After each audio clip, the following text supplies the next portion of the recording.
Ladies and gentlemen, we have a short amount of time for some questions and answers. If I call on you, can I ask you to wait for the microphone before you put your question to Dorsu? Can I ask you to mention your name so we know who we're hearing from? And can I please ask you to keep your questions short? First of all, I want to call on a Burmese Australian, Dr. Mint Cho. Could you just wait for the microphone? Thank you, sir. You have spoken of the need for responsible investment many times. Can you be clearer what you expect companies to do? And can you share your thoughts on the impact investment can have on Burma? Thank you. When we say responsible engagement, investment, we mean responsibility towards the country where you're investing, as well as, of course, towards your own company. I expect those who invest in Burma to be able to make a profit. I know that when businesses invest, they invest because they expect to make a profit. And I really have no respect for businesses which are incapable of making profits. And what's the point of their coming to my country? But I want them to be aware of the fact that we need to benefit as well. We in the country where they are investing. It's got to be a two-way traffic. And there must be, of course, social responsibility, environmental responsibility, but I do not want them to forget political responsibility as well. Too often, businesses pretend that they have nothing to do with the politics of the country, and they're just there because of the economic situation. But you cannot divorce economics from politics. And I would like those who are investing in Burma to promote the right kind of political policies that our country, as well as their business, might prosper. That is what I mean by responsible investment, not just thinking of the environment. You may have all the laws that may look good, but unless these laws are enforceable, that's where rule of law comes in. It's no use. And then, of course, with FDI, all the foreign direct investment laws that you may wish may be there, but if there's no proper framework for rule of law in the country, you cannot depend on those laws either. And I'm sure that a lot of businesses know that. In the end, it's very simple. It's business confidence. Business confidence means that there has to be a right environment for the business. That is to say, political, social, economic. And I just want those who are trying to invest in Burma to be aware of that. And I do want to remind people that governments come and governments go. Don't be too eager to establish good relations with those who are presently in power. Please think of the long run. The next hand I saw was Bill Rothery, but just let me jump on that quickly. How would you assess Australia on this question of dealing with the current government versus perhaps dealing with a future government? How would you assess Australian government policy towards Burma at the moment? I think many governments, not just the Australian governments, do like to get on with whoever happens to be in power at the moment. But as I said, I think it's better to look to the long run. And after all, aren't Australians supposed to be rather inclined to take risks? I mean, aren't you supposed to be a rather daring, reckless young nation?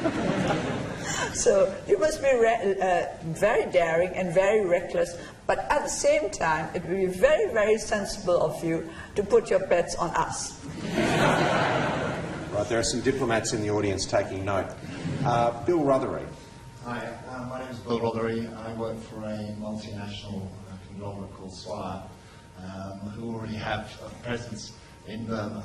I'd just like to make an observation, if I may, first, and that is as a first-time tourist to your country earlier this year, to those of you in the room who haven't had the fortune to go to Burma, can I commend it without reservation or hesitation. It was the most wonderful holiday that I've had, and certainly one where it's a beautiful country with wonderful people.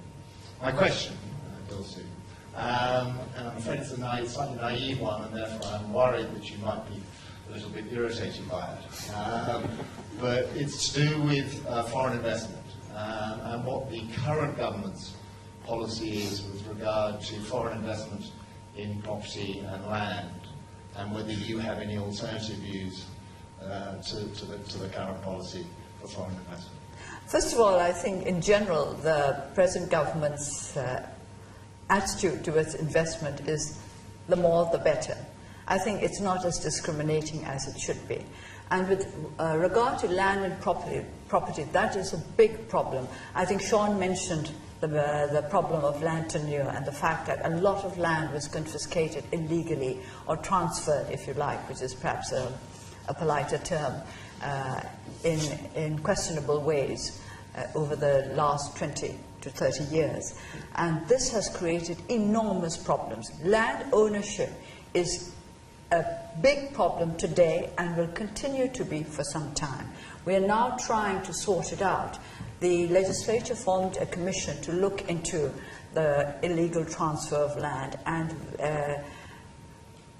since the work of the commission started, so many cases of illegal transfer of land, of problematic ownership with regard to land has come up that this commission really doesn't quite know how it's going to be able to resolve all these cases.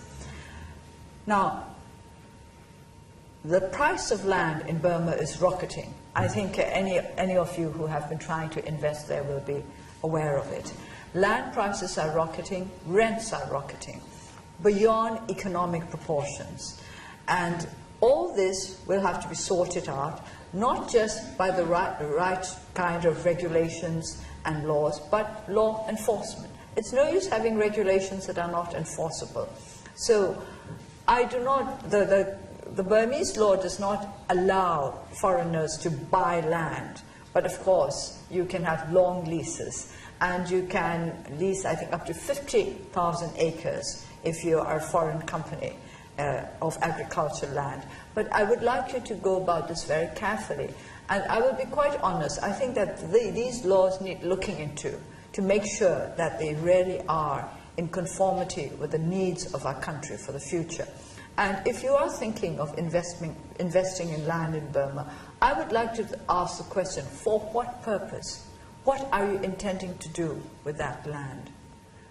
And that is the question I would ask before I will say whether or not I agree with your decision or your desire to make such an investment. What are you wanting to use this land for?